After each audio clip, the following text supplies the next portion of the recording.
el miedo viene del desconocimiento y el miedo se cura con acción, ¿no? Tienes que adaptarte y tienes que buscar de qué forma yo internamente aprovecho esto como oportunidad para que me beneficie. Como cualquier cambio, lleva un poquito de dolor, ¿no? Para transformarnos. Creo que es algo muy positivo para todos, no solamente para la asesoría, sino para el empresario, el cliente o el autónomo. La inteligencia artificial tiene valor para ciertas cosas y para otras no tiene tanto. Es una revolución industrial y nuestro trabajo tendrá que ser otro. Hay equipos que sufren mucho en épocas del año que el trabajo es muy intenso, muy agobiante, y el introducir este tipo de herramientas, más allá del ahorro económico, también facilita el ganar un poco de calidad de vida en el puesto, ¿no? ¿Cómo te imaginas la asesoría a 5 años vista? Me imagino un perfil mucho más cualificado, mucho más preparado para el desarrollo de valor añadido. La asesoría del futuro indudablemente tendrá una pieza clave más, que es esa tecnología. Se va a transformar totalmente. Esto es una gran oportunidad para mejorar calidad de vida y para solamente será una amenaza si decidimos ignorarlo.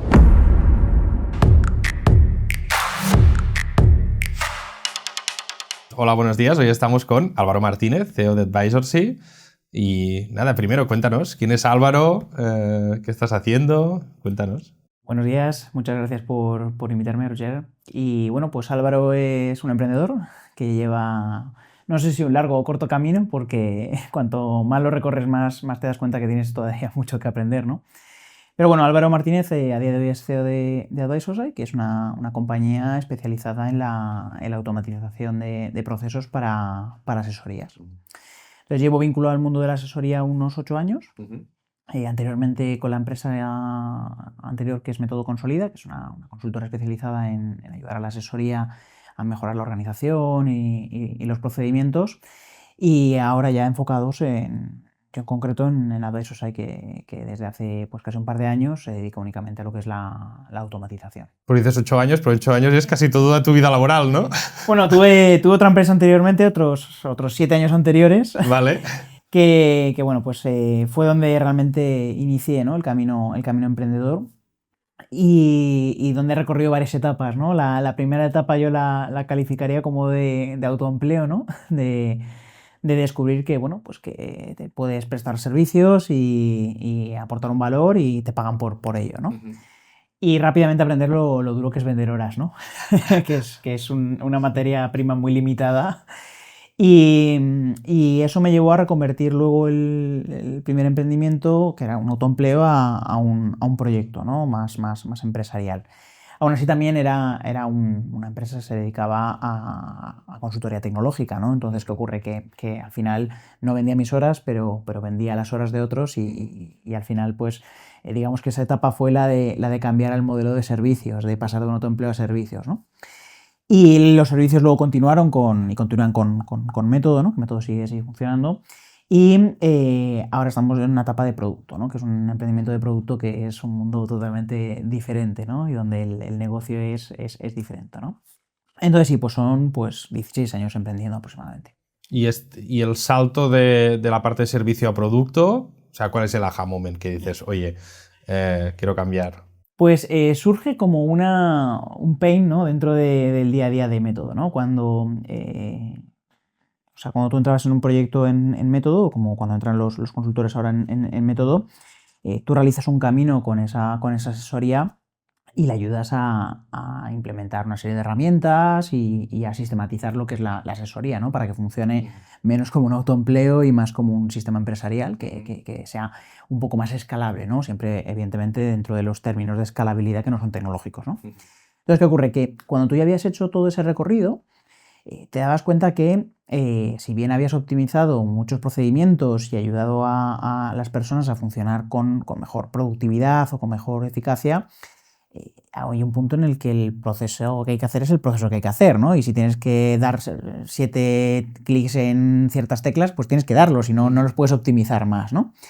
Entonces ahí fue cuando intentamos, de la mano de empresas externas, hacer una serie de colaboraciones para que ayudasen a la asesoría a automatizar esos procedimientos, ¿no? Porque una vez ya has optimizado lo máximo, lo siguiente que queda es la automatización, ¿no? Entonces, ¿qué ocurre? Que no había manera, no lo lográbamos, ¿no? Y el sector de la asesoría es un sector que tiene una importancia troncal dentro del mundo empresarial o de la economía española, pero es un sector pequeño, es un sector de nicho, ¿no? Entonces, ¿qué ocurre? Que cuando estaba empezando todo el tema de la digitalización, todo el tema de la automatización, pues el número de empresas que se querían dedicar a la asesoría era limitado, porque hay otras compañías pues, que por volumen, por tamaño, por economías de escala, puede ser mucho más atractivo que una asesoría, ¿no? Entonces, o no conseguíamos que quien sabía hacerlo entrase, o quien sabía hacerlo estaba en otras cosas, o quien se dedicaba a hacerlo, pues lo hacía por un precio que no podía asumirlo la asesoría, ¿no? Y así fue como al final me dije, pues, oye, voy a lanzarme yo, ¿no? Y voy a ver si puedo proporcionar una solución a un coste competitivo para solucionar esta problemática que hay, ¿no? Que es la cantidad de tareas que se hacen manualmente para un proceso que realmente es imprescindible, pero no aporta un valor adicional, no es diferencial, es troncal, es la base, ¿no? Para poder funcionar. ¿Y qué es lo que te hace meter en el sector de la asesoría tan profundamente? Cuando yo salgo de la empresa anterior, de esa etapa de 7 años anterior que comentaba, y me pongo a buscar una nueva oportunidad para emprender, casi entré por accidente en el mundo de la consultoría. Pues con antiguos clientes de la consultora tecnológica, pues hablando con ellos, pues oye, ayúdame con mi empresa, ayúdame con esto, pues al final acabé haciendo proyectos de consultoría casi por ayudar, ¿no? Sin más, ¿no? Y vi que, bueno, pues que me gustaba y que podía tener un tiempo dedicado a esto, ¿no? Entonces, al empezar me di cuenta que estaba volviendo a caer en el autoempleo otra vez, ¿no? Y ya había pasado por ahí, no quería volver a pasar por ahí, ¿no? Entonces pensé en cómo poder construir un modelo de consultoría que fuese todo lo escalable que puede ser un negocio de servicios, pero que no fuese Álvaro Martínez, ¿no? Que fuese una marca, un equipo y una solución que pudiese ser algo más que yo con mis limitaciones, ¿no? Entonces me di cuenta que eso solamente lo podríamos hacer si nos especializábamos y si al final tú estás haciendo todos los días lo mismo muchas veces, pues yo evidentemente puedo saber más de procesos de asesoría o aportarlo a una asesoría más que a lo mejor otro consultor, no porque yo tenga más habilidades personales que él, sino probablemente porque yo he hecho individualmente, yo he hecho más de 100 proyectos en asesoría para escribir los procesos, optimizarlos, ayudarles a implementar metodologías ágiles. Entonces, ¿qué ocurre? Que esa repetición constante es lo que te puede dar el conocimiento, la habilidad y la experiencia para crear un modelo que sea más replicable, ¿no? Entonces, inicialmente no di a la asesoría. Inicialmente hice un recorrido por varios sectores y uno de ellos era la asesoría, ¿no? Y lo que vi en el sector de la asesoría hace pues casi 8 años era que, en primer lugar, un sector troncal, es un sector que bueno, la pandemia lo vimos, ¿no? Si no hubiese estado, no sé qué hubiese pasado porque quien tenía que estar no estaba, ¿no? Y era un sector que funcionaba de manera todavía muy tradicional, muy manual, formado por mucho autoempleo, por grandes profesionales, pero que no actúan a veces como empresarios, sino como profesionales, y eso pues era su mayor virtud y su mayor defecto, porque impedía muchísimo no funcionar en modo esclavitud, ¿no? Con tu propio autoempleo. Y además que se estaban avecinando una serie de disrupciones tecnológicas. Entonces, y eso que todavía la factura electrónica ni estaba ni se le esperaba, ¿no? Pero eso me hizo ver que era un nicho interesante y que además era un nicho que probablemente no sería atractivo para grandes consultoras o otros segmentos que a lo mejor podían tener fortalezas que yo no tenía, ¿no? Así que así empezamos. Y empezamos con el famoso modelo de las encuestas, ¿no? De los emprendedores, tienes que preguntarle a tu cliente y demás, ¿no? Y empezamos preguntando, pero haciendo las preguntas que no eran las adecuadas, ¿no? Porque al principio nos enfocamos mucho en la parte comercial de la asesoría. Y yo preguntaba al asesor, oye, ¿qué te gustaría? Y pues tener más dinero, ganar más clientes, ¿no? Y inicialmente nos enfocamos mucho en ayudar en lo que era la parte comercial, ¿no? En cómo implementar sistemas de marketing, sistemas de procesos de venta, equipos de venta. Pero había un problema y era que cuando esa máquina que cuesta arrancarla empieza a funcionar, claro, tú tienes que prestarle servicio a todos esos clientes, ¿no? Y si lo que tienes atrás no te permite hacerlo, no hay manera de funcionar, ¿no? Y vimos que había mucho más interés, una vez ya habíamos arrancado con todo eso, en ordenar la casa, ¿no? Y asegurarnos que los platos de la cocina salgan bien, que en traer gente al restaurante, ¿no? Porque más o menos la gente al restaurante ya estaba viniendo de manera orgánica o de manera no tan rápida como a lo mejor nos gustaría en una startup, ¿no? Pero ya estaba viniendo, ¿no? Entonces ahí fue cuando reconvertimos todo el modelo y nos centramos prácticamente todo en lo que es la parte de la organización interna de la asesoría. ¿Quieres compartir alguna historia o algún camino que sea interesante? ¿No? Has explicado, ¿no? Este aha moment, ¿no? Del crecimiento, la rentabilidad, ¿no? ¿Alguna historia que quieras compartir en esta evolución que te haya un poco marcado o cambiado la vida? Bueno, muy buena pregunta, ¿no? Los aha moments yo creo que son idealizaciones que hacemos posteriormente, ¿no? Porque parece que un día estás ahí y de repente dices, ya lo tengo y das con la clave, ¿no? Y al final lo que llevas es muchas horas, muchas semanas, muchos días, incluso meses, ¿no? Rondando una idea y tropezándote y equivocándote, que es, por ejemplo, como yo llegué al sector de la asesoría, ¿no? Yo nunca había pensado que el sector de la asesoría era la idea o el segmento que nos daría el impulso luego en método o en Advisorsci, ¿no? Sino que al final es un proceso de mucha dedicación y de probar y equivocarte. Y en método, antes de entrar en el sector de la asesoría, probó muchos otros sectores y probablemente si hubiese persistido también le podría haber ido bien en otros, ¿no?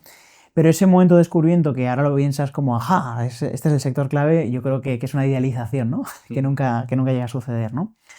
Y anécdotas y aprendizajes muchísimos. La verdad es que sobre todo, bueno, pues cuando llevas tiempo y has hecho bastantes proyectos en asesoría, la experiencia ha sido muy, muy enriquecedora porque he viajado muchísimo, he estado en asesorías de todos los puntos de España, he conocido muchísimas culturas, he hecho amigos y he vivido con equipos un proceso de transformación prácticamente como si hubiese emprendido en cada una de esas asesorías, ¿no? Sobre todo los proyectos del principio, que son los que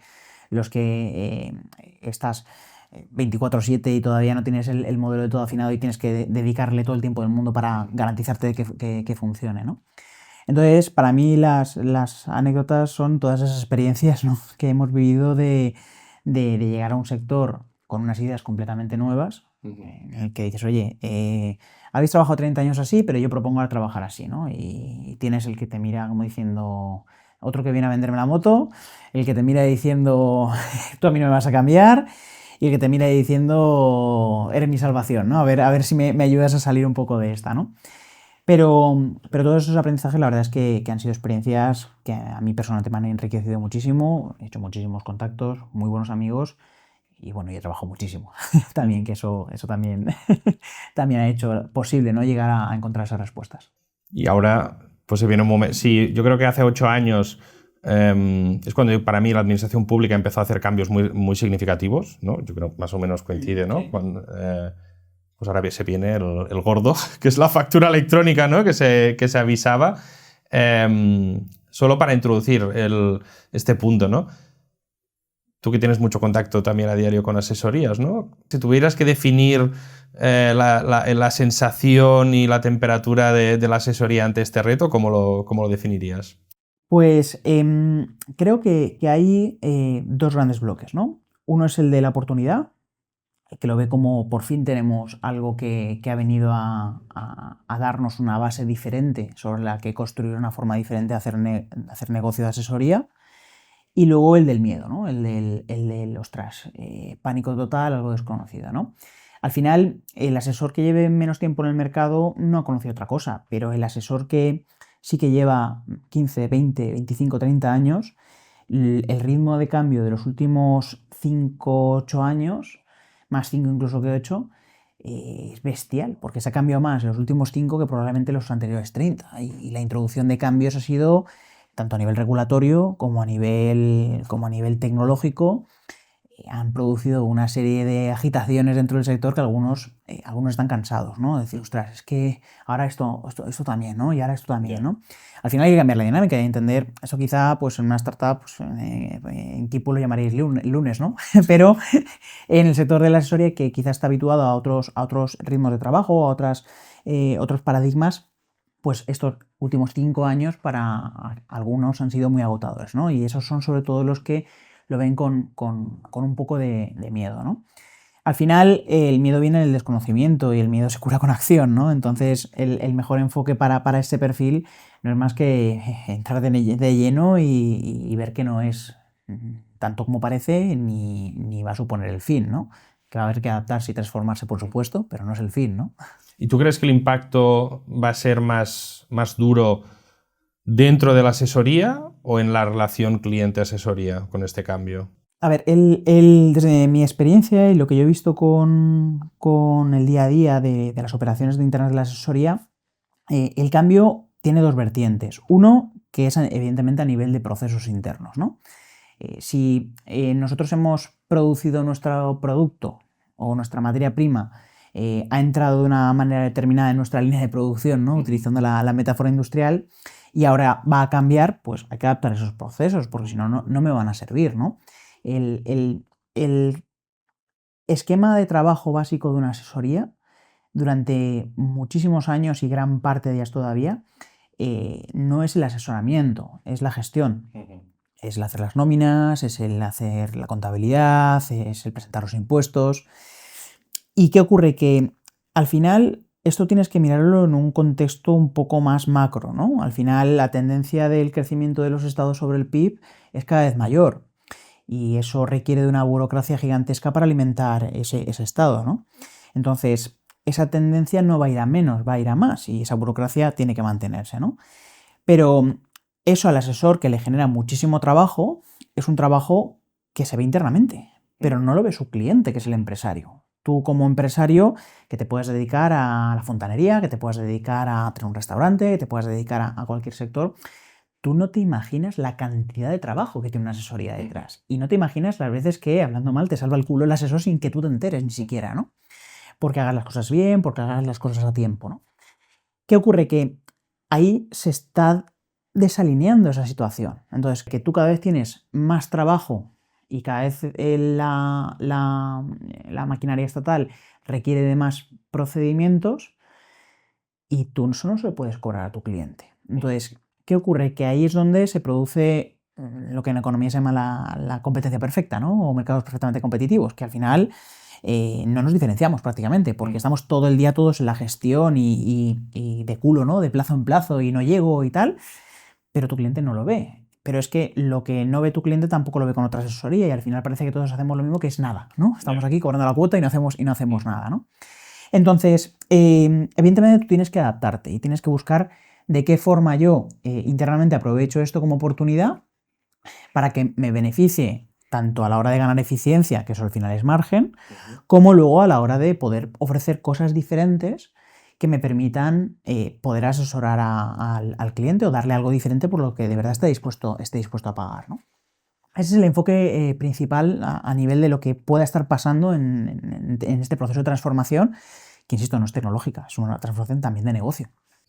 ¿Y tú crees que, o sea, has hablado, ¿no?, de la operación, ¿no?, y de hacer más eficiente esta operación? ¿Tú crees que el Verifacto, la factura electrónica, puede ser un poco la puntilla final para que haya un clic, ¿no?, en optimizar las operaciones a nivel más global, diríamos, dentro de una asesoría? Absolutamente. Imagínate cómo sería el mundo si no existiese un plan general contable. Si cada uno hiciese la contabilidad como quiera, cuando quiera, de la manera que quiera. El mundo sería un caos, ¿no? Seguramente funcionaría también, ¿no? Pero esa estandarización que tenemos con el plan general contable es algo parecido a lo que nos pueda llegar cuando tú estandarizas la forma en la que se introduce la contabilidad y se comunica la contabilidad entre las partes, ¿no?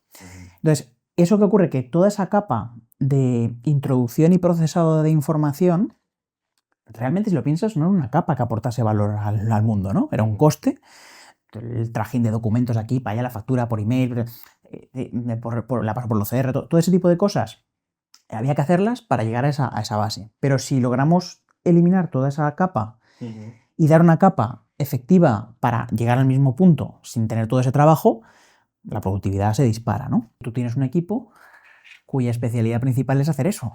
Entonces ahí tienes que pensar en, oye, ¿cómo aprovecho toda esta mano de obra, conocimiento, experiencia para hacer lo que yo quiera hacer ahora en mi modelo de negocio, ¿no? Entonces creo que es algo muy positivo para todos, no solamente para la asesoría, sino para el que al final paga la fiesta de todo esto, que es el empresario, el cliente o el autónomo. Y bueno, pues como cualquier cambio lleva un poquito de dolor, ¿no?, para transformarnos.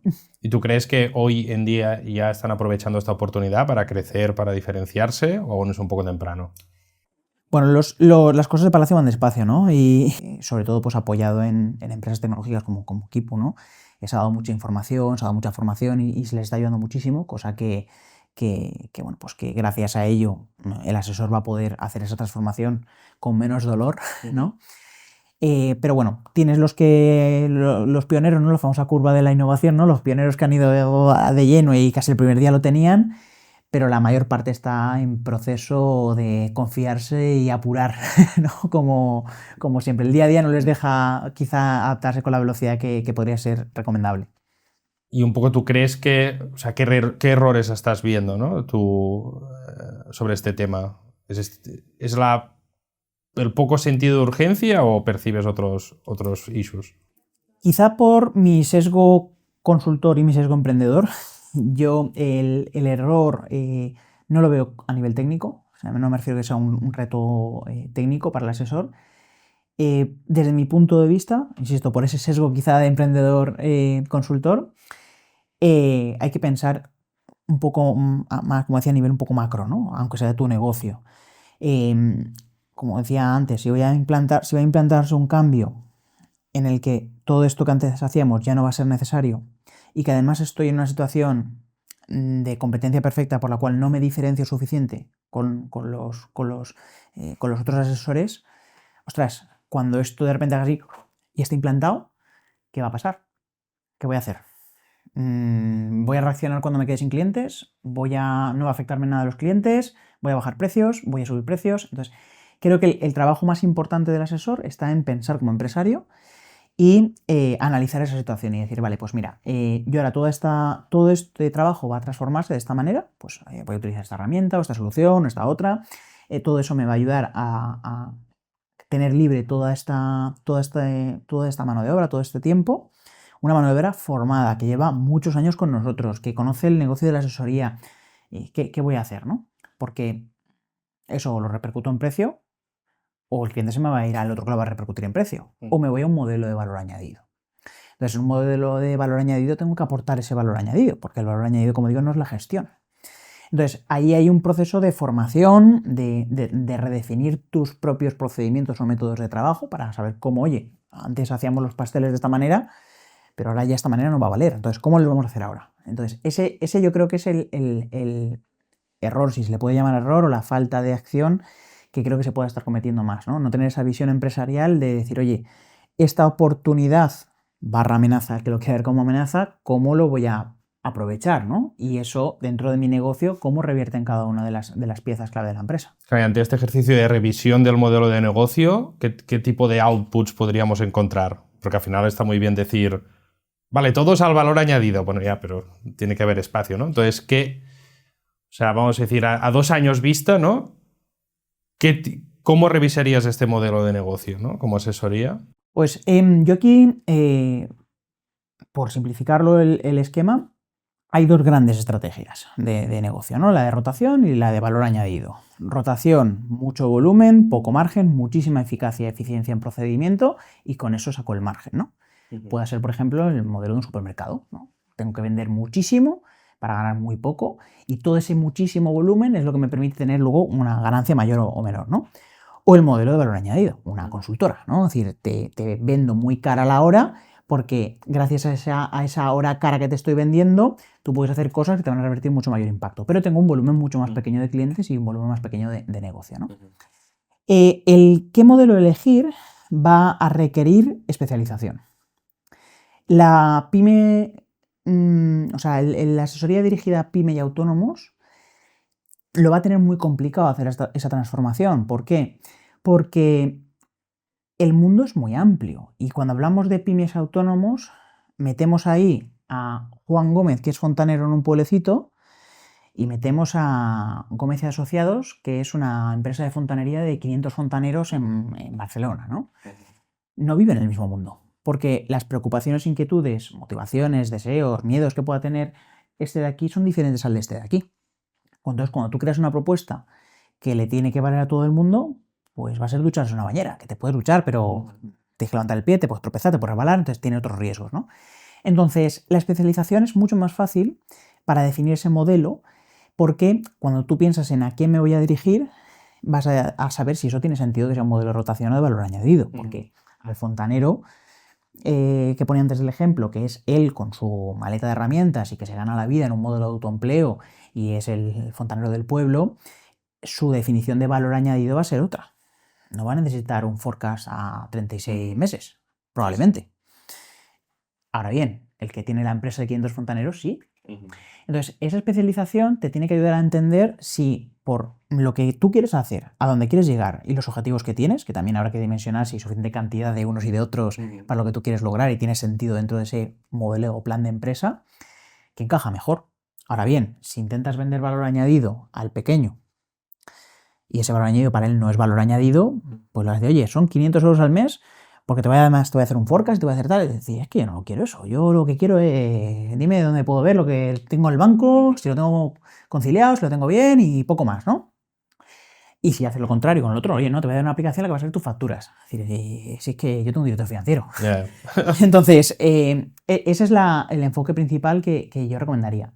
Foco en la especialización. Como hicimos al principio del método, vas a tener que probar y te vas a equivocar. Y cuando des con la tecla, te va a ser mucho más fácil elegir cuál es el modelo adecuado.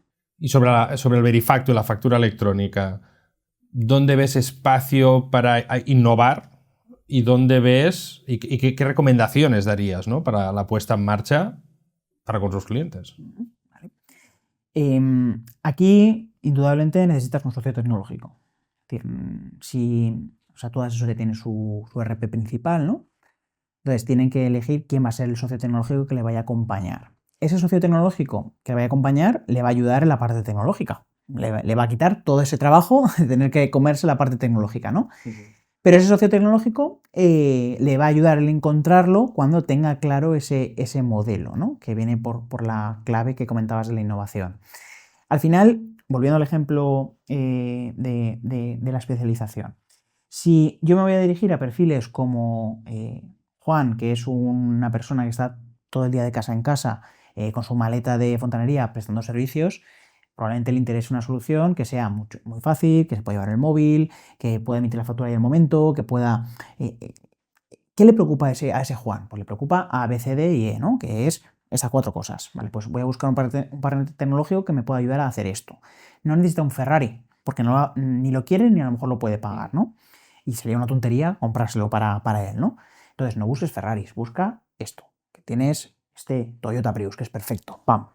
Pero luego, si te vas a un modelo como la empresa de fontanería de 500 fontaneros, ostras, es que el Toyota Prius no le vale. Este sí que necesita el Ferrari. Entonces, búscate un partner tecnológico que te ofrezca ese Ferrari, ¿no? Pero no lo hagas de la tecnología al modelo de negocio, sino al revés, del modelo de negocio a la tecnología. Yo me dirijo, en lugar de voy a ver qué herramientas hay y hago turismo tecnológico, que es lo que le pasa mucho a muchos asesores, están todo el día metidos en los webinars y viendo vídeos y contenidos y demás, sin tener claro ni siquiera a quién te vas a dirigir o qué le vas a ofrecer. Entonces al final tienes un cacao mental o una batidora mental de soluciones que no sabes ni por dónde empezar. Vamos a hacerlo al revés, ¿vale? Me voy a dirigir a este perfil o a estos 2 perfiles y estos perfiles necesitan A, B, C y D y estos de aquí necesitan X y Z. Vale, entonces con eso ya me es mucho más fácil ir a buscar quién me puede ayudar a lograr ese despliegue de la solución, ¿no? Y además eso también me va a ayudar a saber, tanto en el modelo de precios o como en el modelo de funcionalidades, hasta qué punto esta funcionalidad, si me cuesta más, conviene o no conviene, ¿no? Entonces ni me voy a lo económico, ni me voy a lo más caro, ni me voy a lo más bonito. Me voy a aquello que encaje mejor con mi modelo de negocio. Entonces voy del modelo a la solución y no al revés. Claro, aquí 2 cosas. Una es, claramente animas a anticiparse y a ser proactiva en un problema que es del cliente. Y punto 2, pues probablemente con la diversidad de cartera tienes que acabar buscando más de un socio tecnológico, que decías. Sí, depende del perfil al que quieras. Todo el mundo persigue la solución integral, de que lo tenga todo, ¿no? Todo en uno. Eso yo creo que es la quimera que persigue el sector y muchísimas empresas también que persigue la solución que lo tenga todo, ¿no? Pero es muy difícil alguien que lo haga todo, porque como decía antes, el mundo es muy complejo. Entonces, la solución perfecta, que lo haga todo, para todos los clientes, para todos los tamaños, no la hay. Entonces, deja de buscarla.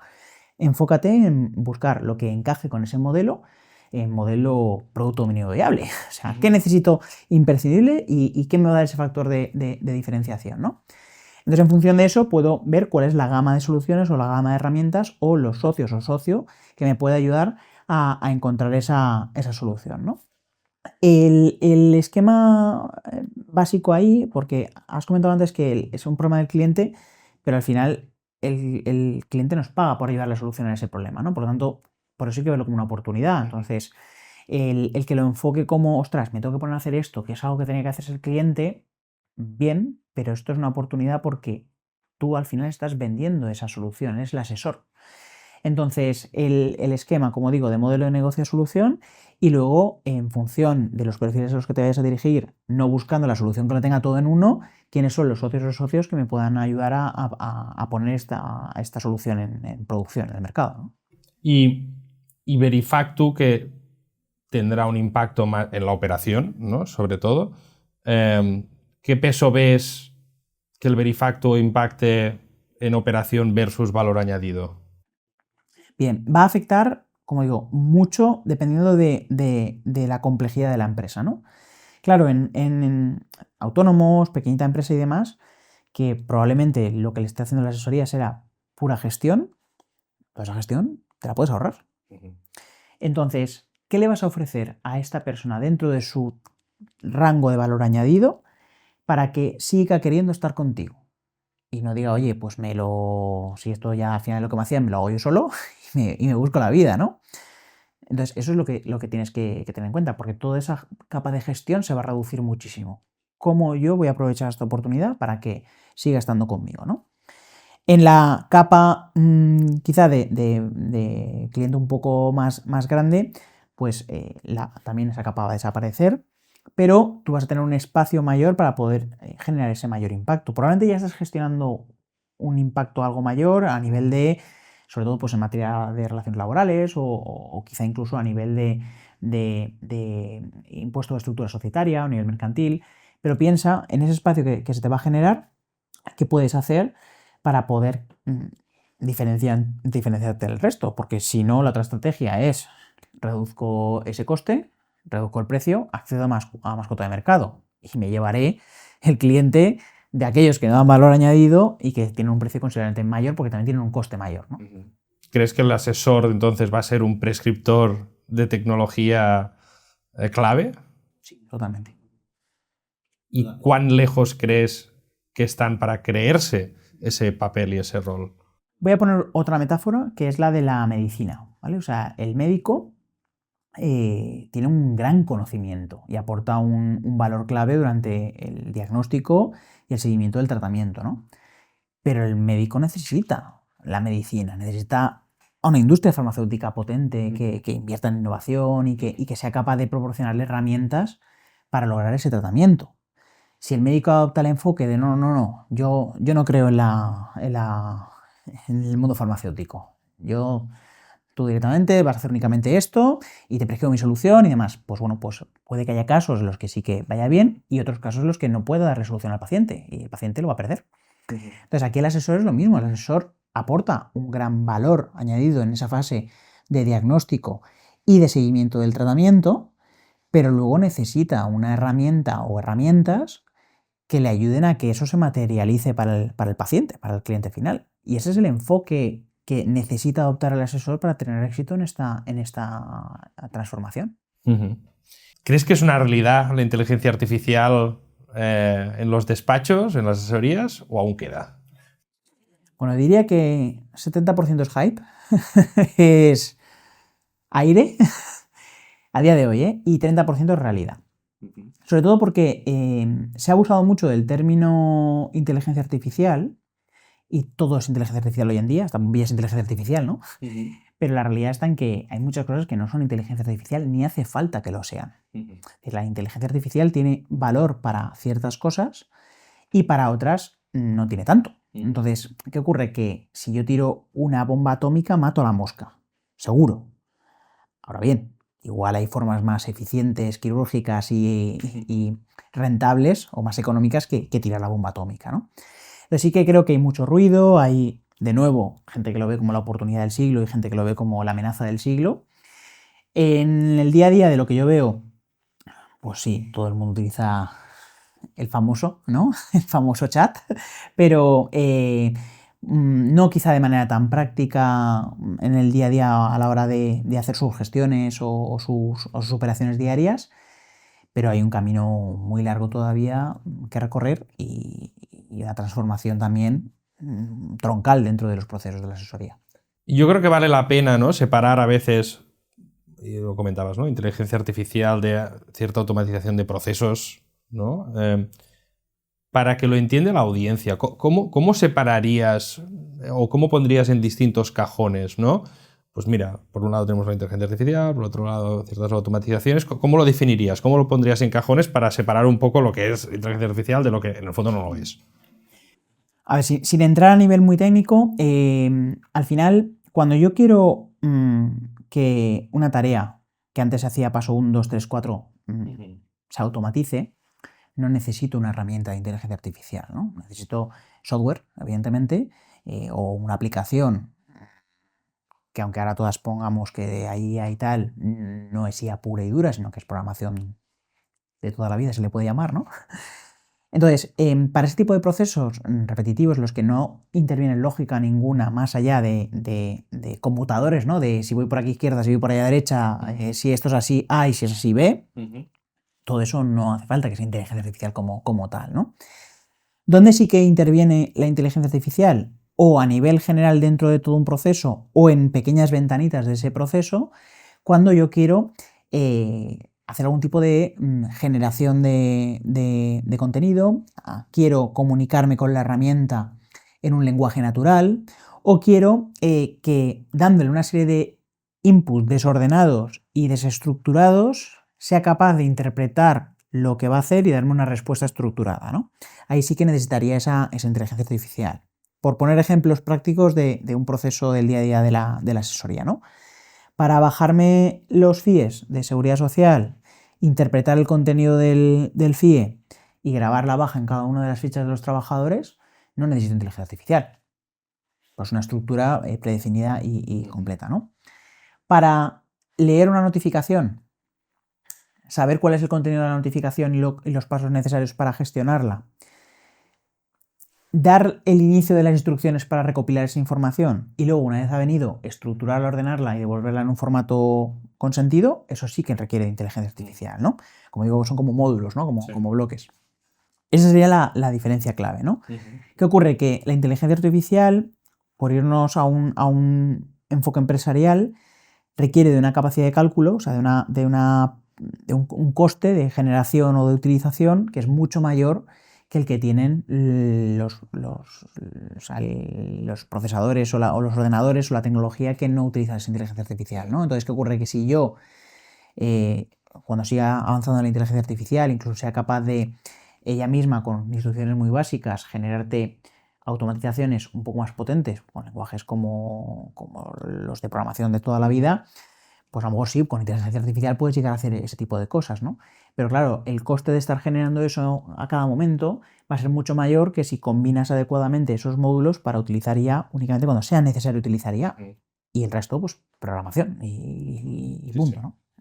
¿Y qué tareas te crees que la inteligencia artificial puede hacer sin comprometer la calidad? A ver, la inteligencia artificial va a poder hacer probablemente 80-90% de lo que a día de hoy se hace en el trabajo operativo corriente, ¿no? Ya sea puramente con IA o ya sea ordenando los módulos para que cuando tenga que haber IA, que haya IA y cuando no, que no la haya, ¿no? Eso es la realidad en cuanto a hoy, ¿no? Eso puede sonar alarmante, ¿no? Para que tenga una asesoría, pero vayámonos atrás en el tiempo, ¿no? Si pensásemos en un taller textil hace 200 años, el enfoque sería muy diferente al de hoy, ¿no? Probablemente hoy en día un taller textil industrializado haga el 99,99% automáticamente de lo que ese taller antes hacía manualmente, ¿no? Y no por eso la industria textil ha desaparecido. Al contrario, ha mejorado en muchísimos aspectos, ¿no? Pues esto es algo parecido. Esto es una revolución industrial, aunque no sea industrial puramente, que va a permitir que al final todos esos procesos que sí hoy estamos haciendo y nos creemos que es nuestro trabajo van a desaparecer y nuestro trabajo tendrá que ser otro volviendo a hacer mella en el tema de la diferenciación, en aquello que aporte valor a aquello que nos queramos enfocar, ¿no? Entonces sí que creo que en un plazo no tan largo, de quizás 5 o 7 años, sí que ese porcentaje ya va a ser bastante alto. Probablemente los próximos 12 meses sigan sin notarse, más allá de las cosas impactantes que puedan aparecer en muchos pequeños casos del día a día, pues en tareas de marketing, en tareas de primera respuesta, en tareas de buscar información y ordenarla. Más allá de eso, puede que no se vea, pero en un plazo de 5 o 7 años probablemente sí que ese porcentaje sea ya muy, muy alto, ¿no? ¿Y por dónde recomendarías empezar de cara a empezar a trabajar con la IA? Bien, evidentemente lo más básico seguramente ya lo estén utilizando, ¿no? A nivel de pedir a un chat que te haga ciertas acciones o te resuma información o te busque contenidos en un texto o le paso un input y me devuelve el output en el formato que yo le pido, eso que ya probablemente ya lo están utilizando, pero eso sí que si no se está utilizando es muy importante porque es muy rápido de implementar y ayuda mucho.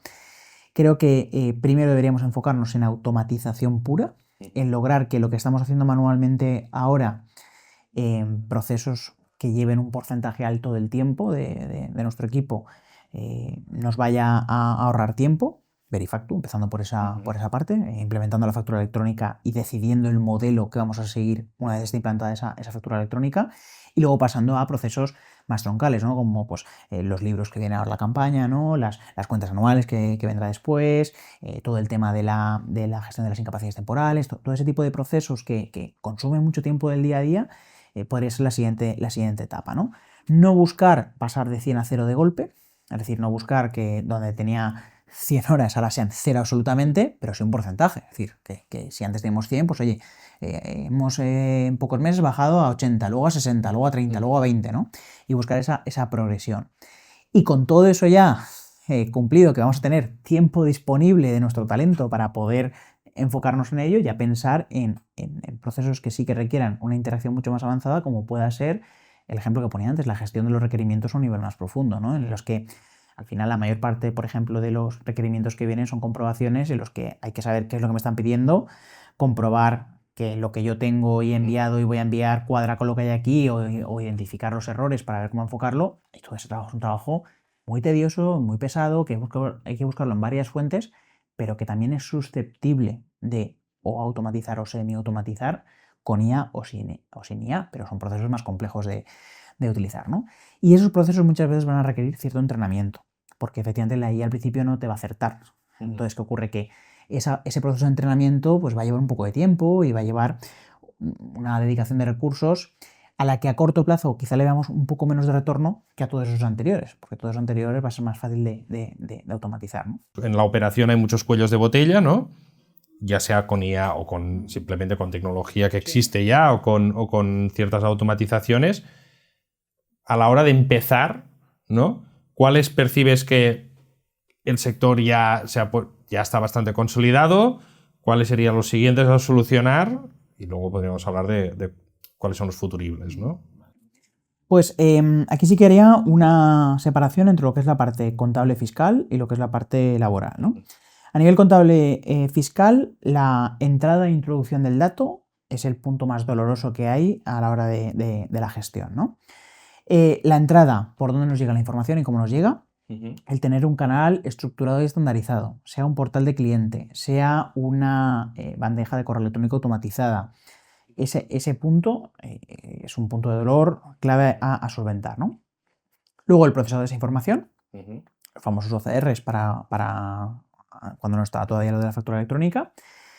Si eso no lo tenemos, es el inicio. Es lo prioritario, empezar por ese punto de ahí, ¿no? Porque eso nos va a dar un alivio importante y va a abrir bastante el cuello de botella que decíamos. Una vez tengamos eso, ya me puedo centrar en procesos un poquito más avanzados, ¿no? Como pueda ser el control de calidad automático, es decir, los chequeos contables y periódicos, el asegurarme que no estamos declarando nada raro, la automatización del proceso de cuentas, de los libros, todo eso nos puede ayudar bastante, ¿no? A nivel laboral, inicialmente hay dos procesos troncales que nos van a comer tiempo, que son el tema de las incapacidades temporales, es decir, todo el tema de recibir las bajas, pasarlas a la aplicación, verse, comunicar el tema de las funciones, todo eso es un trabajo diario y eso es importante poner foco ahí porque aparte es un trabajo relativamente fácil de automatizar. Y luego todo el tema de las contrataciones, es decir, las contrataciones, tanto nueva contratación como los llamamientos en los indefinidos fijos discontinuos. Todo ese trabajo, que es relativamente rápido y fácil de automatizar, también nos va a descargar bastante. Luego ya a un medio plazo podemos estar pensando en procesos como la gestión de las bases de cotización de los autónomos, que son un poco la novedad, ¿no?, que tenemos en el mundo laboral y que también cambia por semanas prácticamente. Y por supuesto pues el envío y recepción de documentos, el tema de la firma de los contratos, todo ese tipo de pequeños procesos que están de alguna forma embedidos en lo anterior son relativamente fáciles de automatizar y nos van a ayudar a lograr un avance importante, ¿no? Y a medio plazo ya sí que entraría en el tema de los requerimientos de la parte laboral, ¿no?, que ahí sí que hace falta esa interpretación y ese trabajo que sí que va a requerir un entrenamiento y un seguimiento y un acompañamiento continuo por parte de los especialistas.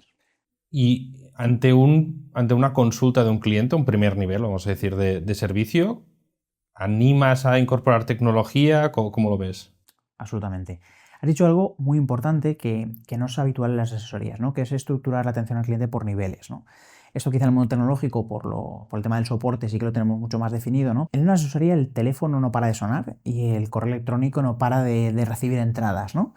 Si eso no le ponemos orden, ya sea de la parte contable, fiscal o de la parte laboral, ahí hemos de tener un distractor y un generador de ansiedad terrible para la gente, ¿no? Porque muchas asesorías, la parte de gestión, se gestionan, valga la redundancia, por la bandeja de entrada. Y es un caos, porque estás a ver el próximo fuego que te entra por la puerta, ¿no? Entonces, cuando tú estructuras, por aquellos que no conozcan lo que es un soporte por niveles, cuando tú estructuras la forma de atender las peticiones, si pudiésemos clasificar la complejidad o la habitualidad que tienen esas preguntas o problemas, podríamos dividirlo como en niveles o pasos de una escalera, ¿no? Entonces, lo que se llama el nivel 1, ¿no?, que es lo más habitual, lo rápido, lo fácil, lo que te puede contestar un junior, lo que sabes que te va a preguntar 7 de cada 10 clientes. Ese nivel 1 es muy fácil de automatizar. La gente tiene miedo de perder valor, pero pensemos, de perder trato personal. Pensemos en el valor que tiene ese trato personal. Ese trato personal tiene un coste. Un coste que al final, cuando yo pregunto si tengo que presentar las facturas el día 1 o el día 5, el día 15 o el día 20, o cuál es la dirección a la cual tengo que enviar esto, o si tengo que hacer el trámite A, B o C para esto, muchas veces no necesito que me pongan buena cara y que me atiendan, que van a tardar en hacerlo, que me tienen que dar cita, que tengo que llamar por teléfono, sobre todo las nuevas generaciones, ¿no?, que no nos gusta tanto llamar por teléfono, ¿no? A lo mejor lo que uso es una respuesta rápida, inmediata. Y eso me la puede dar a través de la aplicación, a través del portal de cliente de la asesoría. Oye, pam, respuesta inmediata. He tardado 10 segundos. Ni tengo que estar esperando si me atienden o no. Ni tengo que pedir cita. Ni tengo que ocupar a alguien que le han preguntado 15 veces lo mismo hoy. Entonces ahí yo creo que sí que hay un valor. Por supuesto, tú da la opción de llegar a la persona, da la opción, siempre introdúcelo como un complemento. Pero creo que hay un valor añadido en eso. Y no se pierde el trato, porque a mí el trato me va a gustar cuando yo tenga algo grave o algo que me inquiete y entonces nos sentaremos y lo hablaremos o generaremos un espacio para ese trato personalizado.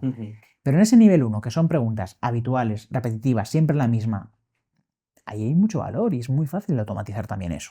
Ahí creo que introducir ese nivel 1, y ahí sí que se puede introducir ya por el tema de la IA más conocida, que es la de generación de interpretación y generación de lenguaje, pues ahí lo podemos introducir, ¿no? Incluso es que ya puede ser hasta hablada, no hace falta que sea escrita, ¿no? Entonces ahí tenemos esa posibilidad de generar valor. Aquí el coste es más del entreno de esto, ¿no? De entrenar a que haga la respuesta adecuada, ¿no? Que sería... Sí, pero claro, es un coste mucho más bajo que entrenarle para generar un documento legal. Entonces, o interpretar una notificación de Hacienda que te está pidiendo ciertas cosas, ¿no? Entonces, es muy sencillo entrenar. Entonces, porque claro, cuando hablas de entrenar ya hay gente que se asusta y dice, ostras, ¿cuántos cientos de miles de horas tengo que poner en esto, no? No, o sea, esto es relativamente sencillo de poner en marcha, ¿no? Incluso si no tienes tiempo para entrenarla o no quieres entrenarla o te da miedo, crea un bot sencillo que vaya por condicionales. Entonces, incluso puedes empezar por ahí, ¿no? Seguro que si tú coges a tu equipo y les preguntas cuáles son las 5 o 10 cosas que más os piden y que os piden todos los días, te la van a dar al instante. Pues eso ya lo metes, lo estructuras y lo incorporas a tu página web o a tu área de cliente o a tu aplicación colaborativa, ¿no? Y eso ya es un salto que parece que no, pero puede ayudarte a reducir el picoteo y los tiempos. Que esto es un poco lo que no insistíamos, ¿no? Una cosa es la IA y la otra cosa es pues, automatizar un proceso más predecible, vamos a decir, ¿no? Donde puedas guiar un camino y decir, oye, vas por aquí, de toda la vida en el fondo del teléfono, de marca 1 si, ¿no? Si quieres una cosa o la otra, ¿no? Totalmente. O sea, probablemente empezar por aquí, luego podemos avanzar, ¿no? En modelos más listos. Aunque la gente que le dedicase 1 hora, esas horas muertas que pueda haber en un fin de semana, a ver lo que hacen los bots hoy en día, es que verían que es un entrenamiento muy sencillo, es que ni siquiera tienen que llegar a montar los caminos. Entonces, es un buen comienzo. Y entre una asesoría que es pequeña versus una asesoría que es más grande, ¿ves una oportunidad para la pequeña? ¿Ves que es una desventaja porque es pequeña? ¿Cómo lo percibes tú? A ver, evidentemente en economías de escala todo se va a notar más, ¿no? En cuanto a ahorros, en cuanto a eficiencia. Pero claro, cuando tú eres pequeño y estás solo, cada minuto de tu tiempo vale mucho. Entonces, sí, puede que una automatización de un bot sencillo en una asesoría de 30 o 40 genere un ahorro de varios ceros a la derecha, pero es que a ti te puede generar un ahorro de 20 minutos al día. 20 minutos al día son muchos minutos al cabo de una semana y son muchos más al cabo de un mes. Y si tú estás solo y tu tiempo es muy limitado, el impacto que va a tener sobre ti, quizá no tanto en ceros a la derecha en la cuenta de explotación, ¿no? Va a ser mucho más palpable que a lo mejor en el caso de la asesoría más grande, ¿no? Entonces, evidentemente, todo tiene que calcularse a economías de escala, pero la realidad está en que el impacto lo van a notar tanto pequeños como grandes. El que sea pequeño y se condicione pensando que por ser pequeño no puede optar a esto, no quiere optar a esto, el problema está en que se le va a hacer la pelota todavía más grande y le va a aplastar antes. O por el grande o por el otro pequeño que sí que dé ese paso, ¿no? Y el que sea grande y lo esté desaprovechando, ahí sí que tiene unos cuantos ceros a la derecha en su cuenta de explotación que se puede llegar a incorporar, ¿no? Dependiendo del tamaño. Así que yo creo que la pregunta adecuada no es si tengo el tamaño adecuado como asesoría para empezar a ver esto, sino que es cuál de todos mis procedimientos voy a dar el paso para que me ayude o a ganar tiempo o a reducirme un coste, aunque sea pequeño, que también pesa mucho en una cuenta pequeña, ¿no? Y vosotros, cuando empezasteis a hacer el roadmap en Advisorsy, probablemente esta es la pregunta que te haces cada día, ¿no? ¿Por dónde empiezo? ¿Cuál es el primero que puedo automatizar? Un poco cómo funcionó vuestro razonamiento y cómo funciona hoy en día, ¿no? Para ir sacando producto y automatizaciones.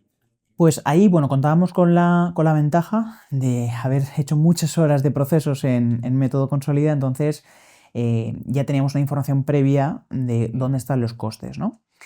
Eso no fue de la mano con la parte comercial a veces porque, aunque tú tienes esa información cuando has hecho un proceso de análisis y llevas mucho tiempo trabajando con asesoría y sabes dónde está el coste, a veces cuando tienes a alguien delante que le estás ofreciendo la solución y esa persona tiene un sesgo puntual en un proceso que le duele mucho, no es consciente a lo mejor del coste que tiene en otra parte, ¿no? Entonces fue un desafío al principio tratar de alinear y unir ese razonamiento de lo que necesito y lo que quiero respecto a lo que te puedo ofrecer, ¿no? Sobre todo porque al final construir este tipo de soluciones, o sea, construir los robots, es una inversión enorme en tiempo, en dinero, en calentarse la cabeza, en testearlo y en estar constantemente adaptado, ¿no? Entonces, si tú no te enfocas en aquellos procesos que realmente tienen un peso mayor dentro del día a día de la asesoría, esa hipótesis de inversión, retorno, beneficio no va a cuajar. Entonces va a ser luego muy complicado poder rentabilizarlo, ¿no? Y muchas veces pues la gente que nos llega a las reuniones comerciales te piden cosas que a lo mejor visualmente son muy impactantes y podemos automatizar esto, pero luego en la práctica a lo mejor no hay tanto ahorro. Entonces, ahí fue un desafío, pero contábamos con la ventaja de tener información numérica y real de campo, ¿no? Del trabajo cuando estábamos en Método. ¿Y por dónde empezasteis? Pues inicialmente empezamos trabajando por la parte del correo electrónico, o sea, el procesado de los documentos y la clasificación automática para luego meterlos en el OCR que tuviese el cliente, ¿no?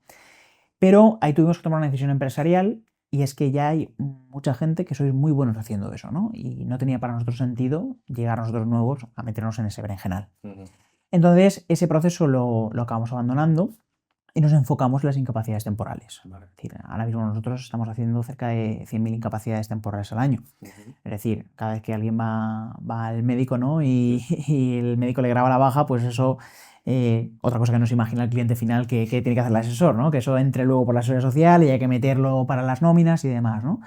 Entonces, ese fue de los primeros procedimientos que automatizamos más allá de ese que hemos comentado, ¿no? Que, como digo, a día de hoy es de los que más impacto pueda tener, dependiendo evidentemente de la volumetría que tenga cada asesoría en materia laboral y también de las incapacidades que tengan pues, sus clientes y los sectores en los que se mueve y demás. O sea, empezasteis sobre todo en la parte laboral, diríamos que es un poco más predictible que la fiscal, ¿no? Y más sota caballo rey, probablemente. Bueno, empezamos por ahí, sí, pero rápidamente tuvimos que empezar a desplegarnos un poco en paralelo, ¿no? Porque como tú vendes la solución a la asesoría, al final son siempre equipos relativamente pequeños, ¿no? Entonces el impacto siempre va un poco combinado.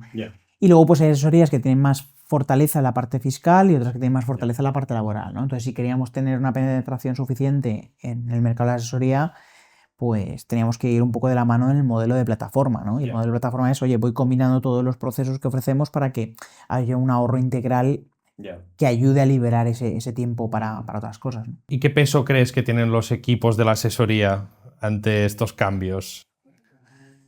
Grande, grande, grande, grande. Grande porque al final las organizaciones requieren de liderazgo, ¿no? Y evidentemente el liderazgo es el que marcará la visión y los objetivos y las estrategias para poder avanzar hacia ellos. Sí que se van a crear en conjunto con el equipo, ¿no?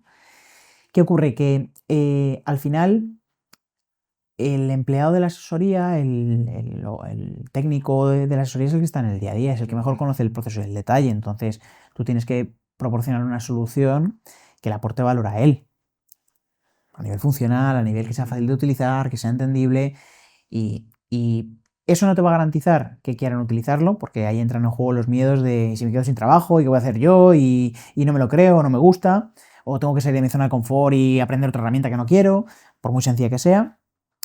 Pero luego también, evidentemente, tienes que aportar valor a ese liderazgo que va a buscar o una mejora en el servicio o una mejora en la parte económica, ¿no? Y sorprendería, porque muchas veces los técnicos piensan que esto lo hace el dueño para ahorrarse dinero únicamente, pero muchas veces lo que buscan es introducir herramientas para aumentar la calidad de vida de los equipos. Porque hay equipos que sufren mucho en las campañas, en épocas del año que el trabajo es muy intenso, muy agobiante, y el introducir este tipo de herramientas, más allá del ahorro económico, también facilita el ganar un poco de calidad de vida en el puesto, ¿no? Entonces, el equipo de trabajo es fundamental, porque a lo mejor te dan la oportunidad y al inicio te lo compran, pero como tengas al equipo que no le guste la solución o no le estés aportando valor o no le estés ayudando suficiente en el onboarding, te la pueden tumbar. Y al final el líder prefiere olvidarse, no quiero complicaciones. Yo creo que aquí el punto importante es esto, alinear incentivos, ¿no? Porque los incentivos de gerente y equipo son distintos, alinear incentivos y hacerle ver que está ganando algo, ¿no? O que va a ganar algo. Sí, totalmente. No siempre es fácil de transmitir porque al final pues no siempre hablas con todo el equipo en todos los casos y a veces no todo el equipo es accesible, ¿no? Pero la realidad está en que los incentivos que se proporcionan siempre van en una triada, ¿no? Que es el ahorro económico, que es la reducción de los errores y que es el aumento de la calidad de vida. Entonces, al final todos nos beneficiamos de todo si lo miramos bien, porque yo como técnico, si mi empresa va mejor, probablemente pueda repercutirme en mi salario, en la reducción de ciertas horas, en la concesión de ciertos permisos. Si tengo esa visión, probablemente podamos ir alineados. Si no, la problemática que vamos a tener es que en algún momento del camino nos va a fallar una de las patas y nos vamos a ir al garete todos, ¿no? Ya, sí. Pues y ya pensando en el futuro, nos vamos un poco a pensar en esa asesoría en 2030 o dentro de 5 años. ¿Cómo te imaginas la asesoría a 5 años vista? Muy diferente. Muy diferente, sí. Me imagino asesorías con más tamaño. Con más tamaño porque esto es algo que, bueno, fuera de cámara comentábamos, ¿no? Pero que es algo que creo que a veces le da miedo al asesor, y esto en mi época de consultor lo he vivido mucho, porque piensa que si con lo que tiene ahora, que son pocos, es muy difícil de manejar, con más va a ser peor, me va a complicar la vida, ¿no? Pero para poder mantener la tecnología, para poder ser competitivos, para poder dar una buena solución, poder pagar buenos salarios, la empresa tiene que tener una productividad media alta. Y esa productividad media alta es muy difícil alcanzarla en una asesoría de 1, 2 o 3 personas. Hay que tener un poquito más de tamaño. Yo no digo que una asesoría tenga que ser de 100 personas, ni mucho menos. Que si es el objetivo del líder, perfecto. Pero no es necesario. Pero sí que hay que tener un poquito más de tamaño. 1, 2, 3. Es muy complicado ser competitivo en ese rango, ¿no? Entonces, me imagino, por una parte, un mayor tamaño, porque eso va a facilitar tener una mayor productividad, va a facilitar tener todas las pelotas que requiere una empresa en el aire para que todo funcione, y eso va a hacer que revierta en un bien mejor para todos los que están dentro de ese negocio, ¿no? Incluso también para los que están fuera, para los clientes, para el servicio, para toda la sociedad que envuelve esa asesoría, ¿no? Y luego, por otra, me la imagino industrializada. Es decir, no me imagino a un taller, volviendo a utilizar la metáfora de la industria, que esté ahí tejiendo a mano. Me imagino un perfil mucho más cualificado, mucho más preparado para el desarrollo de valor añadido y haciendo tareas menos cansadas que meter las nóminas a mano o las facturas, ¿no? Entonces, creo que la asesoría del futuro indudablemente tendrá una pieza clave más, si es que no la tiene ya, que yo creo que la tiene ya, que es esa tecnología, y una tecnología capaz de hacer cosas que hoy en día se están haciendo manualmente, ¿no? Y un gran espacio para generar otras cosas que a día de hoy no hacemos, pero que van a ser el core del negocio en los próximos años. Y los equipos, esto viene a la mano de transformar los equipos de forma inevitable. ¿En 5 años vista vamos a ver estos cambios o aún crees que hay mucho más margen? Sí, ahí lamentablemente creo que vamos a tener que, como líderes de asesoría, vamos a tener que tomar decisiones rápidamente, porque, o sea, formar a las personas no es de la noche a la mañana, y cubrir nuevos perfiles o incluso diseñar nuevos procesos requiere de un periodo de adaptación, no de hoy a mañana.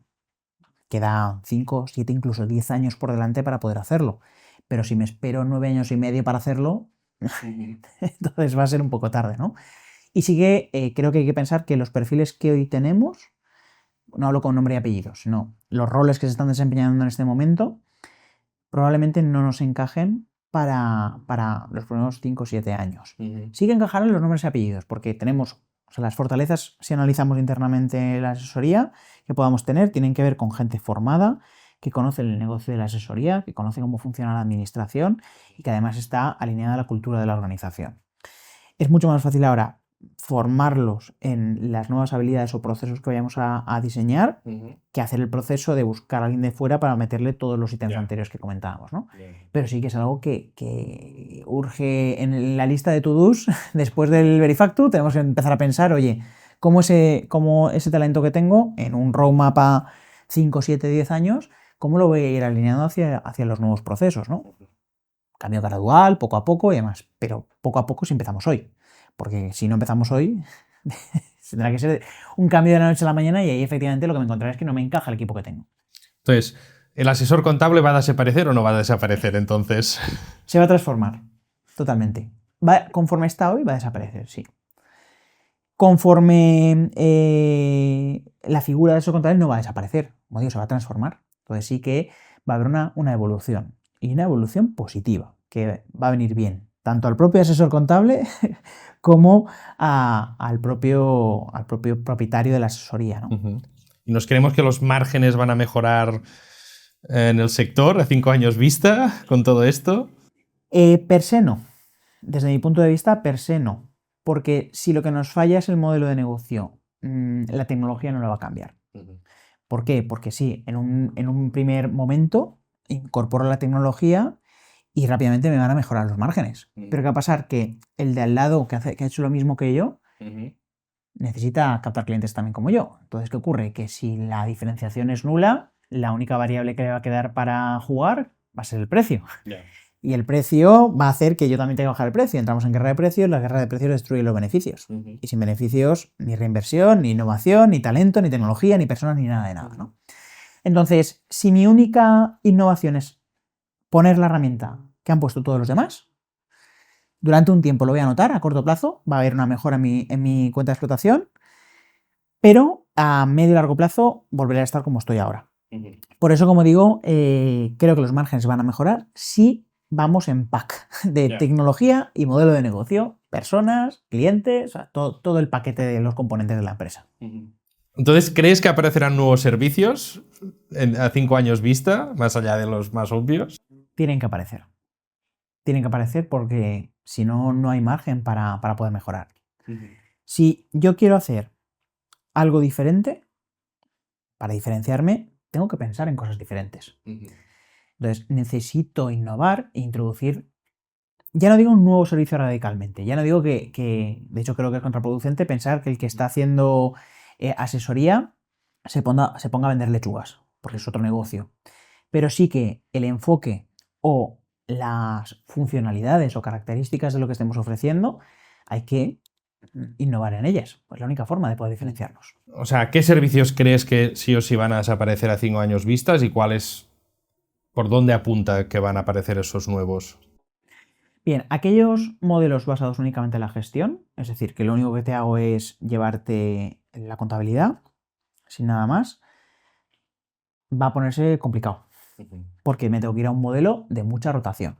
O pensar dentro de, volviendo al ejemplo de la especialización, un fontanero que está él solo en un pueblecito y se dedica a hacer algo, oye, si esta persona solamente necesita A, B y C, ¿cómo le ofrezco A, B y C de una forma masiva y de una forma muy rentable? Y luego, que si me voy a ir a ese modelo, ¿cómo voy a captar suficiente volumen de clientes? Voy a tener que pensar en desarrollar un poco la vertiente comercial o el marketing de la asesoría, que suele ser un gran olvidado, ¿no? de muchas asesorías. Porque ahora, con lo que ganaba con uno, voy a necesitar a 5 o 6, entonces voy a necesitar a 5 o 6. Que se puede ganar mucho dinero, vuelvo al ejemplo de antes. O sea, si me voy a un modelo de rotación de un supermercado, realmente gano poco por cada cliente, pero teniendo muchos clientes puedo ganar y se puede hacer, ¿no?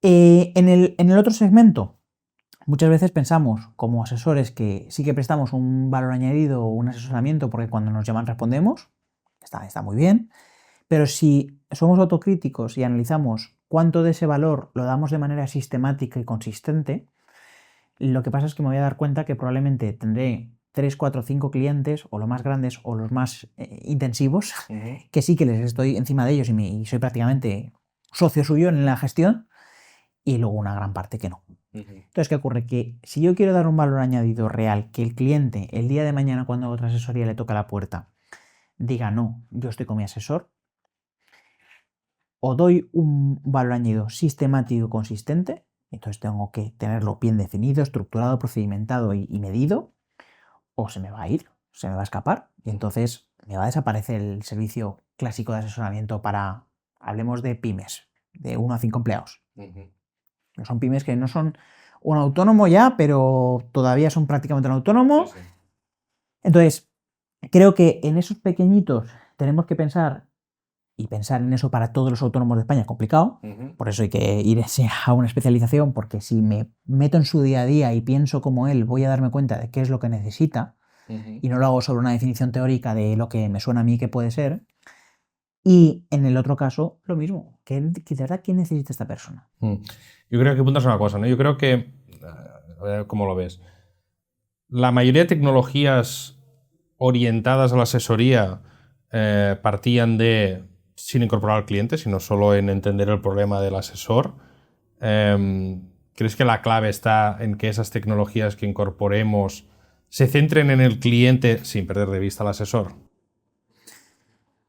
Hombre, sí, pero con matices, me explico. Yo como asesor me centro en lo que necesita el cliente en su día a día, ¿no? Evidentemente, a nivel tecnológico, mi partner de tecnología o los partners de tecnología con los que yo trabaje me van a ayudar en procesos que, digamos que solo me importan a mí, porque son mi proceso del día a día, ¿no? Pero sí que tengo que pensar en esa parte final, porque lo que yo hago aquí aterriza en él, directa o indirectamente. Y lo tiene que notar, lo tiene que saber de alguna forma. Aunque haya cosas que tú a lo mejor no le puedas justificar o que le dé igual que se lo justifiques, ¿no? Porque hay procedimientos que hay empresarios que no van a entender, porque no le aportan valor en su día a día, aunque tengan que estar al día con ese procedimiento, ¿no? Entonces, siempre evidentemente el foco en el cliente, ¿no? Pero luego, evidentemente, con mi colaborador o colaboradores, la parte tecnológica, tengo que pensar en mis procesos y tenerlos en cuenta. Pero el valor final, directa o indirectamente, va a mi cliente, que es el que me paga la factura y el que indirectamente se la paga también a mi proveedor, ¿no? Sí. ¿Crees que el modelo de pricings, ¿no? seguirá más o menos en la misma línea o va a cambiar muy significativamente? Hombre, en el caso de los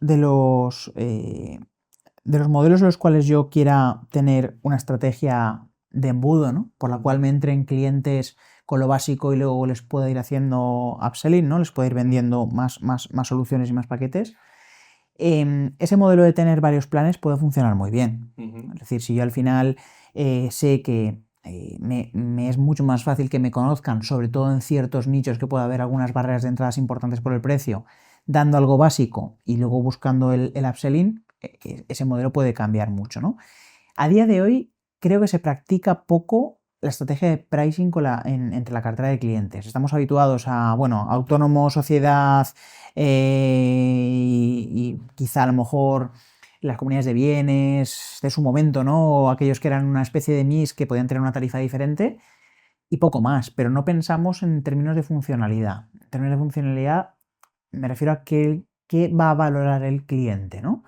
Porque a lo mejor sí, que tú seas un autónomo, seas una sociedad o seas una forma jurídica diferente, va a condicionar mis procesos internos, pero a mí como empresario, si yo tengo una frutería o tengo un restaurante, probablemente me importe mucho más qué va a ayudar a mi negocio lo que tú me des, que yo simplemente sea un autónomo o sea una sociedad, ¿no? Entonces, hay grandes oportunidades a la hora de trabajar la propuesta de valor dentro de la asesoría, especialmente en ese camino de especialización, para la redundancia, ¿no?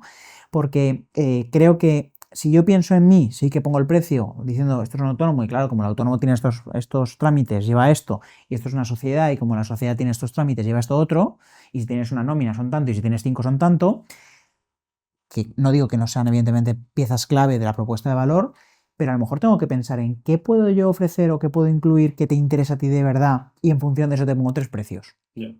Entonces yo creo que hay una gran oportunidad a la hora de también innovar en esa propuesta de precios y en buscar cómo ir fidelizando la cartera aumentando el ticket de venta. Y para acabar, un mensaje mirando al futuro. ¿Qué mensaje te gustaría lanzar a las asesorías, al sector? Pues creo que el mensaje debería ser la oportunidad, ¿no? Si bien cualquier cambio lleva miedo e implica que pensamos que estamos obsoletos, ¿no? Ya no queda nada que hacer, insisto, miremos tiempo atrás en la historia, miremos la revolución industrial, cómo fue, benefició a todos. Hoy somos lo que somos porque eso pasó, ¿no? Entonces, esto es una gran oportunidad para mejorar calidad de vida, para mejorar la rentabilidad y para prestar un mejor servicio de mayor calidad a nuestro cliente. Y solamente será una amenaza si decidimos ignorarlo. Y si decidimos que se queda atrás y pasamos de ello, ¿no? Y hoy en día hay muchísimas más herramientas y oportunidades para construir un negocio diferenciado en el sector de la asesoría y vivir con una calidad de vida mayor que probablemente hace 7 o 10 años, donde pues estábamos todavía ya en esa guerra de precios y en esa poca diferenciación, una gran cantidad de trámites, pero no había ningún tipo de herramienta que nos ayudase tanto como nos puedan ayudar las herramientas de hoy en día.